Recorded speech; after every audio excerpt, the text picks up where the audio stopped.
If you want to remove imminent threat notifications from your iPhone, here's what you can try. Method 1. First, open Settings, scroll down, and tap Privacy and Security. Scroll down again and tap Critical Messages. Now, turn off all the toggles that are currently enabled. Method 2. Go to Settings, scroll down and tap General. Then scroll down and tap Language and Region.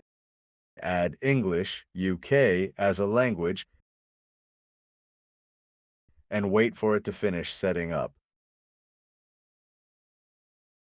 Now restart your iPhone. To do this, press Volume Up, then Volume Down, and then press and hold the power button until you see the Apple logo. After your iPhone restarts, open Settings again and restore the language and any other settings you changed earlier.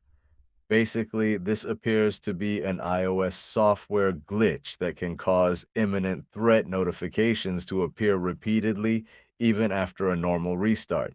And that's it. If you found this helpful, don't forget to like, share, and subscribe.